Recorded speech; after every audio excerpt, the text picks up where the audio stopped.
Hi, this is Chuck Myntti in Danang, and I just wanted to mention the reasons why I moved to Danang in the first place.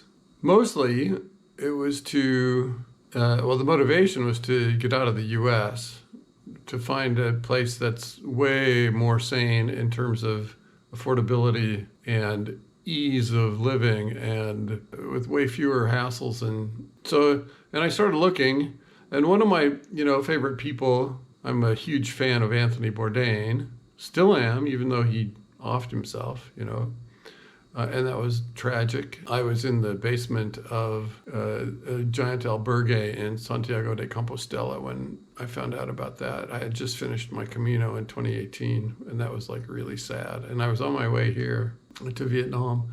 I, ultimately moved to Vietnam on the recommendation of Anthony Bourdain. He came here 8 times and said every time he came here, he said, this is head and shoulders above any place I've ever been in my life. And I would have to agree with him. I've never been south of the equator, so I don't know about Australia or New Zealand or, South America. And those places might be amazing also. Although the Western world, Australia and New Zealand are expensive. They're just as expensive as the US, I think.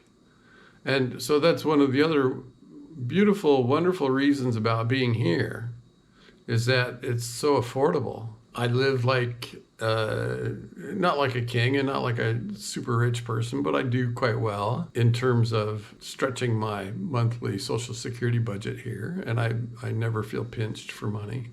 So that's kind of the biggest reason. And the other thing is that the weather, mostly the summer. So there are 3 seasons here, right? Late January, early February, March, April, May, maybe into June, where we have beautiful weather. Beautiful weather. Oh my God, it's just gorgeous. And then June, July, August, and into September is hot. Middle of September through late January is rainy season. But right now, I just looked outside. It's been raining off. It rained really hard at the beginning, really, really hard for 4 or 5 days. And now it's beautiful outside. It's overcast, which I like. I don't like the sun. The sun's just too intense here. I'm 16 degrees north, and the full sun is just way intense. That's kind of why I sleep late and dilly-dally before I go out, and go out late afternoon when the sun's starting to angle off in the sky. Instead of noon here, the sun's brutal. It's just brutal. So where was I? What was I talking about? Weather, pretty much, the seasons. So right now, today, it's beautiful. It's, where am I? I'm October 19th in Danang. It's going to be 77 and perfect motorbiking weather. And I will have gear with me. I will have rain gear with me. I will have certainly a shell. Certainly my Almua, the full-length hood to ankle cover for motorbikes. I'll have that with me. And I might bring an umbrella. I'm meeting a friend downtown, and we're going to go park somewhere and walk to a restaurant. So I might bring an umbrella. Probably will. Although I might not even need it. I think the weather's going to be spectacular today and tomorrow also. So affordability, weather, and something that I didn't know at first but have come to really love here are motorbikes. The whole motorbike scene, the whole having the ability to just jump on a motorbike and fly off somewhere, within a 50-kilometer range of here for cheap. I get 33, 34 kilometers per liter. But my tank is small. It's only a gallon. It's like 4 liters. Yeah, I think it's 4 liters. So I can go out 35, 40 kilometers and back 35, 40 kilometers and still have a bit of reserve in my tank. And that's great for exploring around here. And that's about the limit of how comfortable I am sitting on a motorbike for that long. It's not a giant, comfortable cruising motorcycle. It is a motorbike, and you're kind of on it, and you're kind of exposed. And 50 kilometers an hour, 60 kilometers an hour is fast on that thing. But it's fun, it's fun. And exploring these little narrow streets, these little narrow alleys downtown is really fun.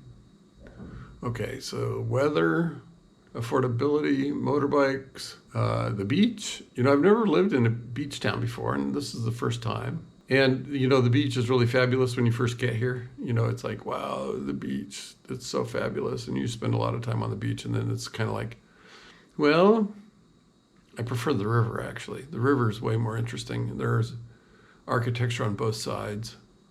You're sitting on the beach and you look out and there's ocean and it's like this blue line, right? Okay, great. But I prefer the river. There's architecture on both sides. So either side of the river, you have a view of something on the other side. That's kind of nice. And downtown's fun, although I wouldn't want to live there. It's really fun to go explore because it's busy and there's a ton of stuff there. And great restaurants. I'm meeting a friend at a restaurant downtown today. Exploration, geography. You look at a map and you look at Danang on the map and you look, oh God, that's like gotta be beautiful. A beautiful place geographically, and it is. So we're not in the Ring of Fire, so the earthquake zone here is not, there's no real serious earthquake zone here. Knock on wood. Knock on wood. That would be terrible if that happened here because of the way stuff is built, but it's not. We're 800, 900 miles away from the Ring of Fire, which runs through the Philippines, and that's east of here quite a ways. Yeah, it's cheap. Apartments are cheap. My rent is cheap. It's under $300 a month for a great little one-bedroom apartment, and it includes Wi-Fi and water. I have to pay for electricity. But it's in a building with an elevator and a pool.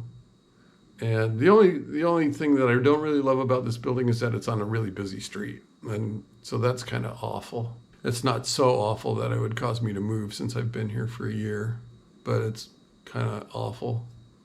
Living on a super busy street, I'd rather be tucked away in a little neighborhood somewhere. But I'm on the backside of the building, so I don't hear the street. When I'm here, I look out over other people's roofs. Very urban. That's about it. I love it. I do. I love it. Sometimes I want to go other places because I'm kind of bored, a little bored with it. But then I think, I love this place for so many reasons. And I start comparing it with other places. This place is, in my head, this place beats everything else, hands down, over and over and over again. Every time I try to analyze it, Danang beats everything else, hands down, over and over again. So I am digging it. I went to Hoi An yesterday for brunch and a massage and had a blast with my masseuse, my little masseuse friend down there, Zim Chong. She's a doll. Okay, you guys, I'm going to take a look at this and see if it's worth posting. I suspect it might be. It might be. Hopefully it is. Thank you for being my audience. Please subscribe. Subscribe, tell all your friends about my channel. Tell all your friends about Vietnam and the best source of, Central Vietnam anyway. I don't know. I've been to Hanoi. I've never been to Saigon. Saigon's has a reputation for being so busy. Oh my God. Oh my God. Just insanely busy. So I don't know that I really want to do that. And Danang is this really sort of peaceful place compared to Saigon and Hanoi. Yeah, let me watch this and see if I want to post it or not. Okay, see you. Bye. Subscribe. Give me some love. Okay, see you.